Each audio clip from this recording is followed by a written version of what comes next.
Você sabe quem é o anticristo? Você sabe como ele virá? Quando ele virá? Qual é a sua verdadeira identidade? Não vá embora não, porque estamos começando mais um HDL Podcast e é sobre esse assunto que nós vamos conversar logo depois da vinheta. Nós estamos hoje numa espécie de efervescência, de ebulição, no que tange à discussão de quem é o anticristo.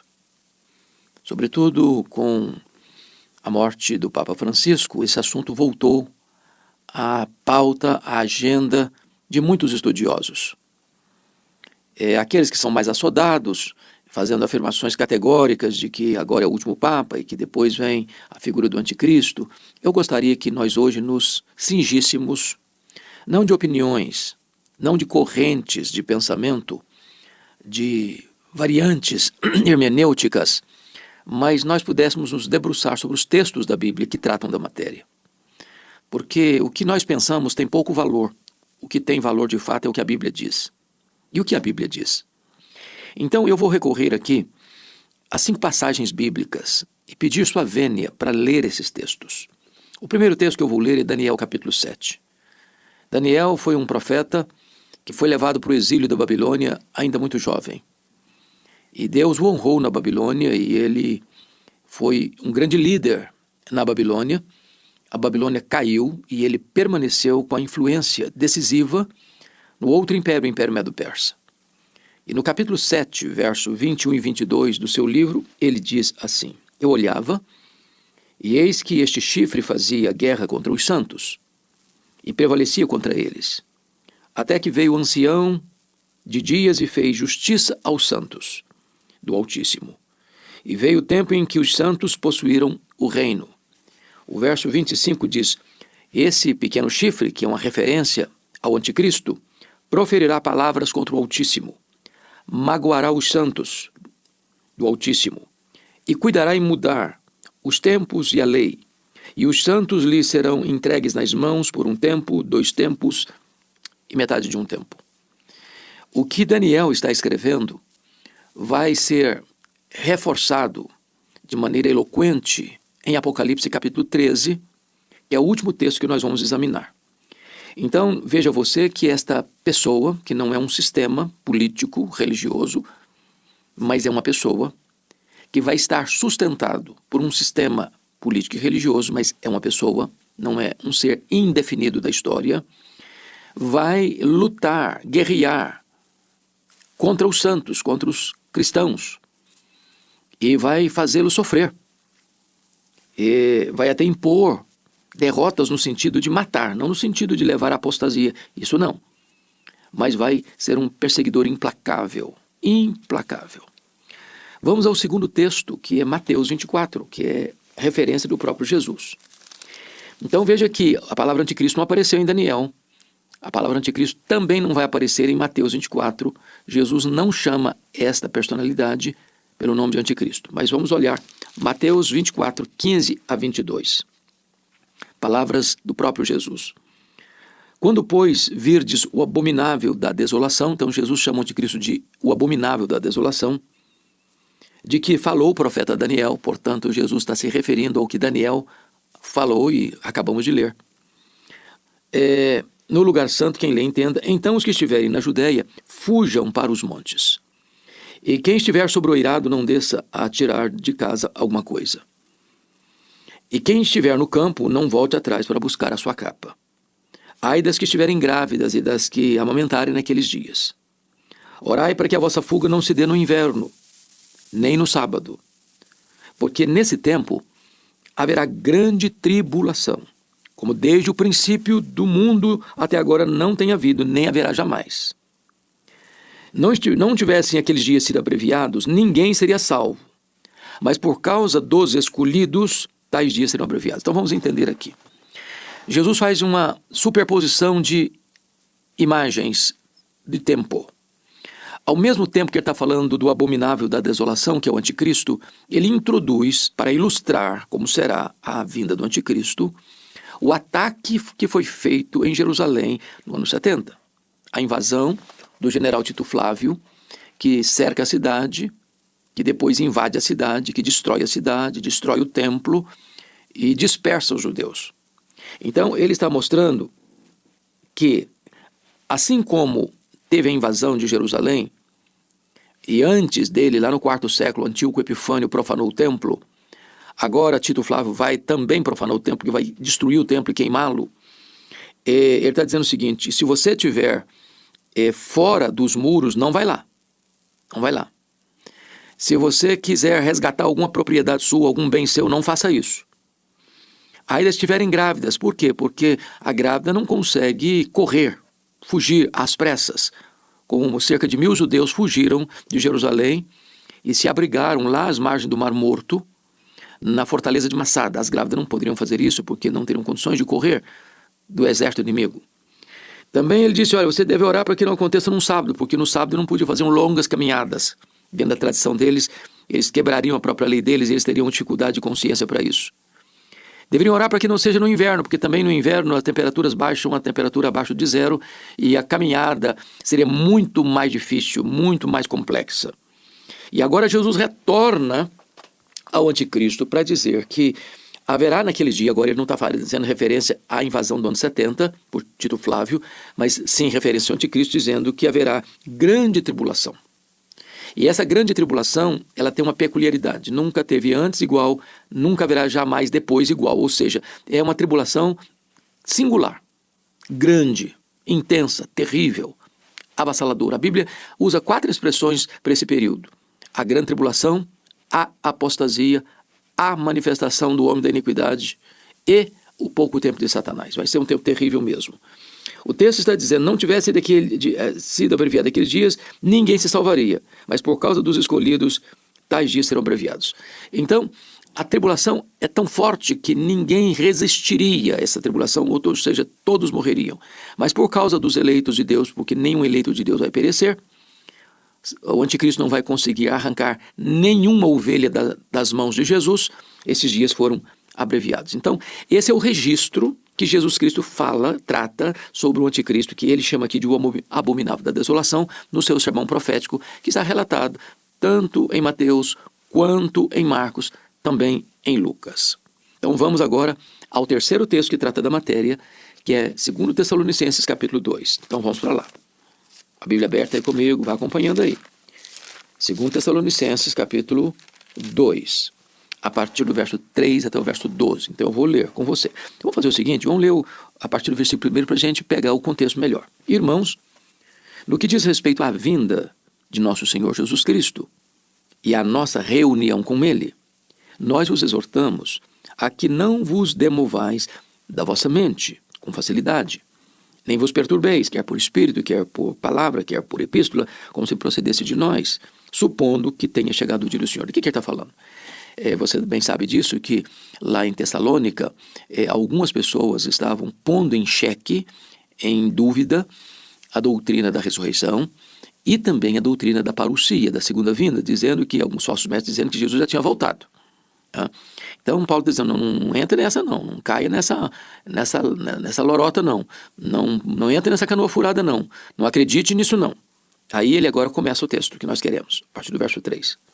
Ninguém de nenhum modo vos engane, porque isto, ou seja, a segunda vinda de Cristo, o dia do Senhor, não acontecerá sem que primeiro venha a apostasia e seja revelado o homem da iniquidade, o filho da perdição. Então veja bem que Daniel o chama de pequeno chifre, Jesus o chama de o abominável da desolação, e Paulo vai chamá-lo de homem da iniquidade e filho da perdição. É a mesma pessoa, com titularidades diferentes. Paulo está dizendo que a segunda vinda de Cristo vai ser precedida por 2 fatos: a apostasia, uma apostasia profunda, extensa, e vai ser precedida também pela manifestação do homem da iniquidade, o filho da perdição. Então, ele é o filho da perdição, ele é o homem da iniquidade. Quando diz que é o homem da iniquidade, é muito importante entender também. A palavra aqui é anomos no grego. Nomos é lei, anomos é sem lei. Isso significa que essa personalidade que nós chamamos aqui de anticristo, só João vai tratá-lo como tal, não vai respeitar lei, vai estar acima da lei. ele vai governar como um absolutista, um carrasco, que ele é a própria lei. Ele é o anomos, ele é o homem sem lei, o homem da iniquidade. Agora vamos ao versículo 4. O qual se opõe e se levanta contra tudo que se chama Deus, ou é objeto de culto, a ponto de assentar-se no santuário de Deus, ostentando-se como se fosse o próprio Deus. Então veja você que vai ser um inimigo figadal, avassalador, truculento, daqueles que confessam o nome de Cristo. Ele vai querer ser adorado como o próprio Deus. Ele vai exigir e requerer veneração, adoração das pessoas. E vai perseguir de maneira truculenta aqueles que se recusarem a adorá-lo. É isso que Paulo está tratando aqui. Se opõe e se levanta contra tudo que se chama Deus. Ele vai ser o arqui-inimigo de Deus. Por isso ele é o anticristo, contrário a Cristo, e tenta se colocar no lugar de Cristo. Paulo prossegue e diz assim: não vos recordeis de que ainda convosco vos costumava dizer essas coisas? Paulo já tinha passado por lá em Tessalônica, que era a capital da província da Macedônia, a terra lá de Filipe, da Macedônia, de Alexandre o Grande. Paulo já tinha ensinado esse assunto lá naquela igreja, tá? Aqui escrevendo a carta, que ele estava nessas alturas em Corinto, escrevendo a carta para eles e dizendo: olha, eu falei desse assunto com vocês quando eu estive aí. E agora ele diz assim: e agora sabeis o que o detém, para que ele seja revelado somente em ocasião própria. E eu queria que você percebesse mais uma coisa. Versículo 7. Com efeito, o mistério da iniquidade opera e aguarda somente que seja afastado aquele que agora o detém. Então, tem duas coisas aqui. O que o detém e aquele que agora o detém. Então, tem uma coisa que é indeterminada e uma coisa que é pessoal. O que é uma coisa, é uma situação. Quem é uma pessoa. Então, o que o detém e quem o detém. Já que nós estamos falando de um ditador de amplitude mundial, o que o detém é o sistema legal. Quem o detém são as autoridades constituídas. Porque os países têm suas leis, têm suas normas, têm sua constituição, têm seu aparato jurídico, têm seu aparato de cortes que fiscalizam as leis e colocam em execução aquilo que se distorce para voltar ao propósito da legalidade. Então, nesse sistema não teria campo, espaço para um ditador mundial. Então, ele é detido por isso. Essa é a análise dos melhores exegetas na compreensão do que é o que o detém e quem o detém. Agora, Paulo diz que o mistério da iniquidade opera, ou seja, esse espírito do anticristo, essa preparação para esse cenário do levantamento do anticristo já está operando, já está, essa máquina já está posta em movimento. Aí diz o verso 8, então, quando ele se manifestar, será de fato revelado o iníquo. Aí sim, ele vai se apresentar, revelado o iníquo. A quem o Senhor Jesus matará com o sopro da sua boca e o destruirá pela manifestação da sua vida. Então, o anticristo não vai ser um ditador derrotado por forças humanas, por exércitos humanos, por armas convencionais. Ele vai ser eliminado, derrotado, morto pela manifestação da segunda vinda de Cristo, pelo sopro da boca de Cristo. É a espada que sai da boca do Senhor, conforme Apocalipse capítulo 1. E aí Paulo agora vai falar de uma outra coisa interessante, versículo 9, olha aí comigo. Ora, o aparecimento do iníquo, ou seja, do anticristo, e a palavra iníquo aqui é a mesma lá, do sem lei, é segundo a eficácia de Satanás, com todo o poder, sinais e prodígios da mentira. Então, o anticristo é uma espécie de ser humano superdotado.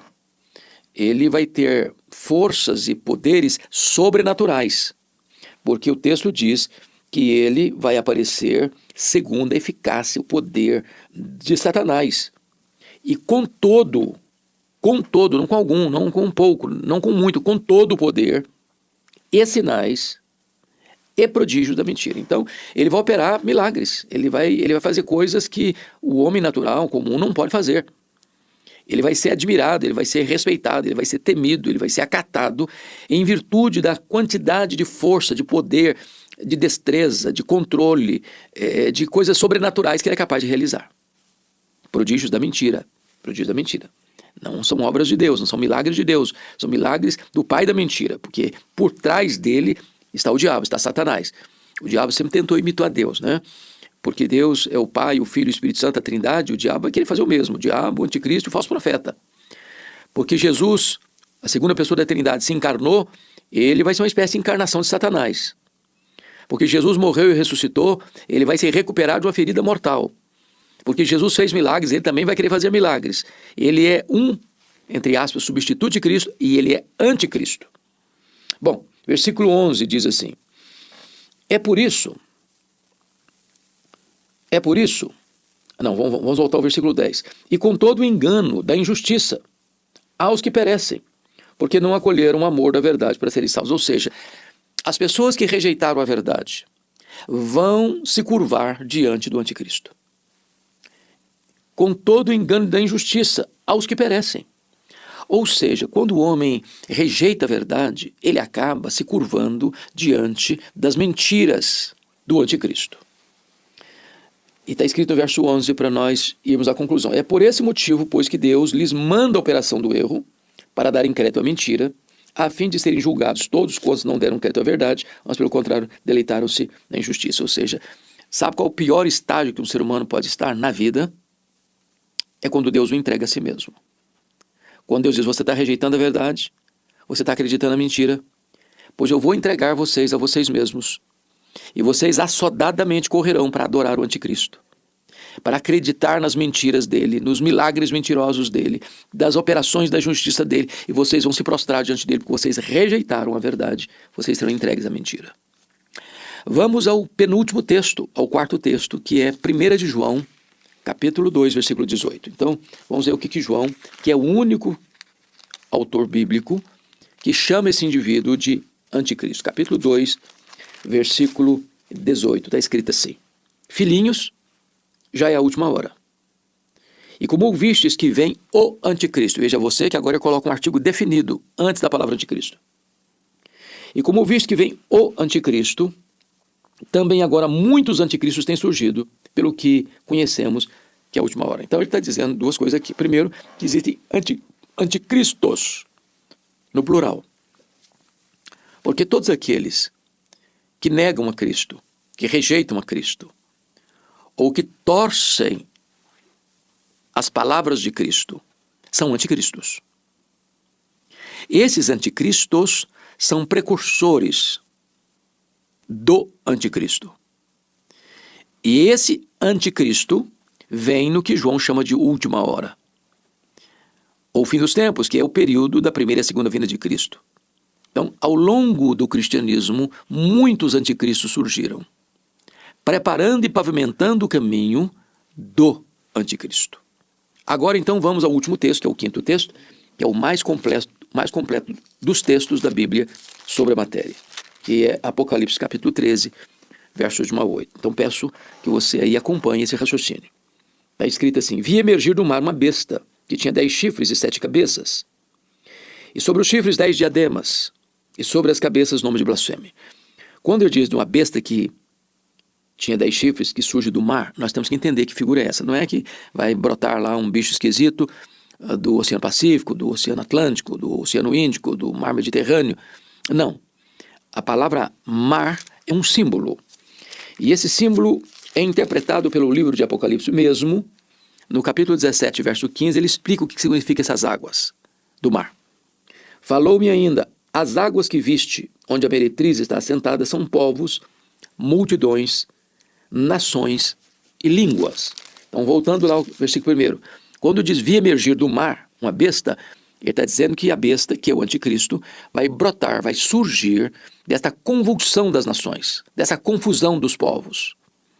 Ele brota, ele vem diante de uma crise mundial, onde os homens vão querer um líder mundial, que possa lhes prometer segurança e paz. E ele vem enganando, dizendo que ele vem em paz, paz, paz, quando na verdade ele vem trazer destruição. Então, é isso que significa emergir do mar. Quando diz que ele tinha 10 chifres, chifre fala de poder, força. 10 é um número de completude. Então ele vem com toda a força, com todo o poder.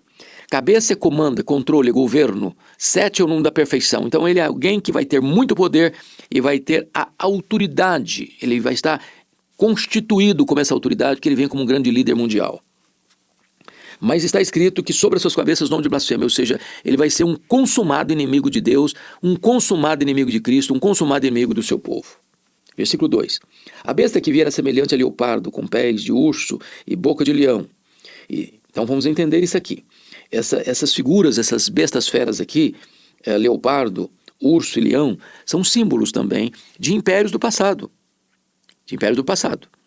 Então ele está falando que o anticristo, você se lembra lá da Babilônia, do Império Persa, do Império Grego, do Império Romano, que esse anticristo ele vem trazendo em si todo o poder, toda a fúria, toda a destruição desses grandes impérios do passado, reunindo nele mesmo, como que numa síntese, todo o poder do passado que foi tão devastador e tão destruidor.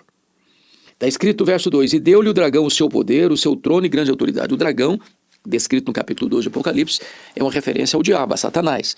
Então veja que ele tem uma delegação do diabo, de Satanás, do dragão, que vai dar ao anticristo o quê? O seu poder, o seu trono e grande autoridade. Então, ele é uma espécie de encarnação de Satanás.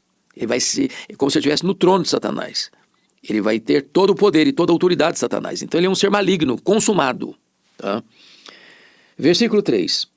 Então vi uma de suas cabeças como golpeada de morte, mas essa ferida mortal foi curada. Ou seja, um simulacro da ressurreição de Cristo. Ele é um imitador. Então, assim como Cristo morreu e ressuscitou, ele vai também querer sair de um simulacro de morte, de uma ferida mortal, para a sobrevida, para a ressurreição. O que não é uma ressurreição de fato. E está escrito, e toda a terra se maravilhou seguindo a besta. Agora preste atenção, toda a terra ficou encantada com seus milagres, com seus prodígios da mentira, com a sua admiração, e passou a seguir a besta. Então ele vai ser seguido mundialmente, pelas nações. Ou seja, não só vai ter um governo mundial, mas vai ter uma adesão mundial. Toda a terra se maravilhou seguindo a besta. Versículo 4. E adoraram o dragão, porque deu a sua autoridade à besta. Agora preste atenção. A besta vem em nome do dragão, ela vem com a autoridade do dragão, se assentando no trono do dragão, recebendo o poder do dragão e levando as nações a adorarem o dragão, a adorarem Satanás. Mas veja mais no versículo 4. Também adoraram uma besta. Ou seja, o propósito do anticristo é levar as pessoas a adorarem Satanás e adorarem a ele, o anticristo.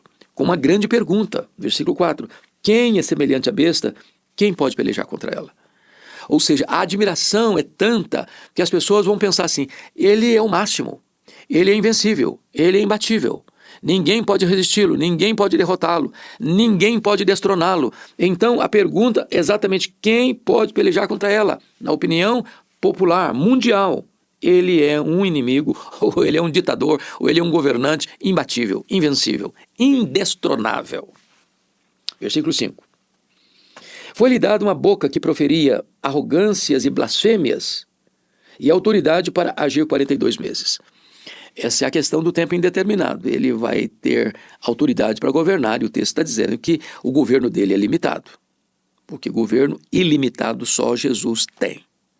Só Jesus jamais será apiado do seu trono. Seu reino é eterno. Versículo 6. E abriu a boca em blasfêmia contra Deus para lhe difamar o nome e difamar o tabernáculo, a saber os que habitam no céu. Então ele vai ser arrogante, vai ser blasfemo. Ele vai blasfemar contra Deus. Ele vai difamar o nome dos santos, ou seja, dos crentes que estiverem aqui, e ele não podendo atingir os crentes que já morreram, já estão com o Senhor, porque a Bíblia diz que quando um crente morre, o seu espírito é aperfeiçoado para entrar na glória, lá em Hebreus está escrito isso, depois diz que deixar o corpo habitar com o Senhor, está lá em 2 Coríntios 5:8, e é partir para estar com Cristo que é incomparavelmente melhor, que é Filipenses 1:23, ou seja, já que ele não pode falar ou destruir aqueles que partiram e já estão com o Senhor, ele vai fazer o quê? Ele vai blasfemar, ele vai difamar o tabernáculo, a saber os que habitam no céu. Então vai difamar. Bom, agora preste atenção no versículo 7, porque ele é muito importante para entender sobre o anticristo. Foi-lhe dado também que pelejasse contra os santos. Quem são os santos? São os cristãos. Todo aquele que crê no Senhor Jesus é santo. As cartas de Paulo sempre começam aos santos que vivem na cidade tal, aos santos que vivem na cidade, outra cidade. Então, santo é uma expressão para quem foi separado, agora é propriedade de Deus, vai pelejar, vai guerrear, vai batalhar contra os santos e os vencesse. A pergunta é, como é que o anticristo vai lutar contra os crentes e vai vencê-los? não é que vai vencer no sentido de fazer desse cristão um apóstata. Vai vencer porque vai colocar um cristão contra a parede e diz: ou você me professa, ou você me segue, ou você me adora, ou eu te mato. O cristão vai dizer: eu prefiro morrer a me apostatar. E ao morrer, o anticristo venceu. Agora preste atenção. Quando o crente prefere a morte à apostasia, é o crente que vence. Olha Apocalipse 12, versículo 11. Eles, pois, o venceram por causa do sangue do Cordeiro e por causa da palavra do testemunho que deram, e mesmo em face da morte, não amaram a própria vida. Então, como é que um crente vence o diabo, o anticristo? Primeiro, pelo sangue do Cordeiro. Se você está debaixo do sangue do Cordeiro, a morte não pode lhe pegar. Você não precisa ter medo daquele que mata o corpo, mas não pode matar a alma. Ao contrário, você tem que temer aquele que pode lançar no inferno, tanto o corpo como a alma. Então, nós venceremos pelo sangue do Cordeiro e pela palavra do testemunho. A palavra testemunho no grego é martiria, ou seja, o martírio. Os mártires venceram o anticristo, embora o anticristo os tenha vencido, no sentido de que vai produzir a morte deles, mas não a apostasia deles. Então, preste atenção nisso. Está escrito, versículo 7, eu volto a ler. Foi-lhe dado também que pelejasse contra os santos e os vencesse. Deu-se-lhe ainda autoridade sobre cada tribo, povo, língua e nação. Ou seja, o diabo vai ter, o anticristo vai ter um controle, um domínio universal. Cada tribo, cada povo, cada língua, cada nação. Agora preste atenção no versículo 8. E adorá-lo-ão todos os que habitam sobre a terra. Então a adoração ao anticristo vai ser plena, global, mundial, universal, exceto, preste atenção agora, exceto adorá-lo todos que habitam sobre a terra, aqueles cujos nomes não foram escritos no livro da vida do Cordeiro, que foi morto desde a fundação do mundo. Em outras palavras, Jesus não vai perder para o anticristo nenhuma de suas ovelhas. Quando você creu no Senhor Jesus, você foi selado com o Espírito Santo. Seu nome está escrito no livro da vida. Não tem borracha nesse livro. Em outras palavras, o anticristo vai receber a adoração de todos, exceto daqueles cujos nomes estão escritos no livro da vida do Cordeiro. Nenhum salvo se perderá. A salvação está assegurada e garantida. Jesus disse: eu conheço as minhas ovelhas. Elas ouvem minha voz e me seguem. Eu dou a elas a vida eterna. E ninguém, inclusive o anticristo, as arrebatará das minhas mãos. É segurança plena. Bom, agora só para concluir sobre a questão do anticristo, deixa eu ler o versículo 18 para fechar. Aqui está a sabedoria. Aquele que tem entendimento calcule o número da besta, pois o número é de homem. Ora, esse número é 666. Então ele tem um distintivo. O número dele é 666. Quem é 666? Ao longo da história, muitas pessoas receberam esse título. Por exemplo, o imperador Nero era considerado anticristo.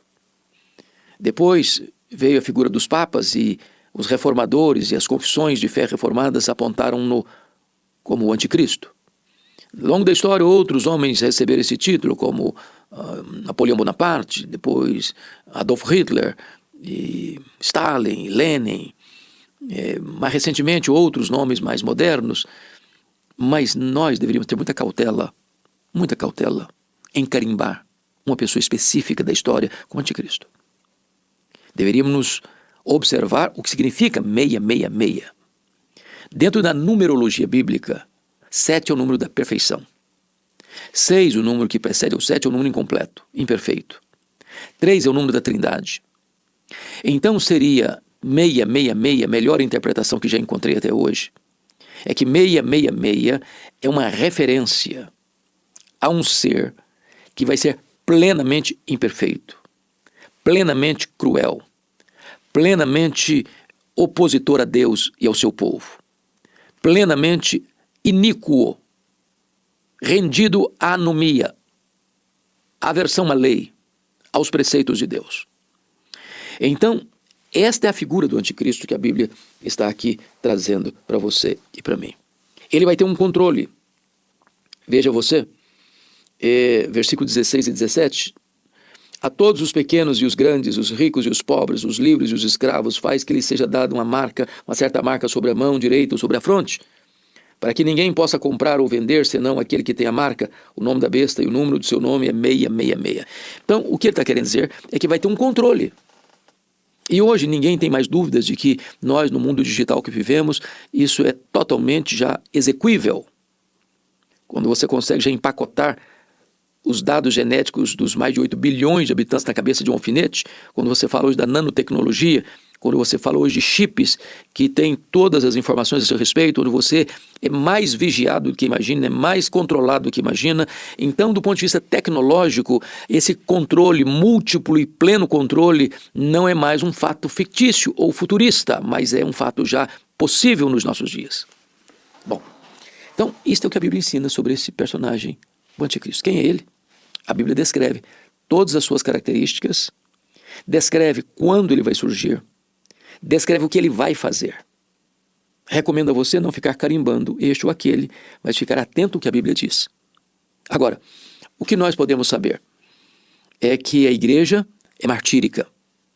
Os santos vão lutar. Ele vai ser inimigo declarado dos cristãos.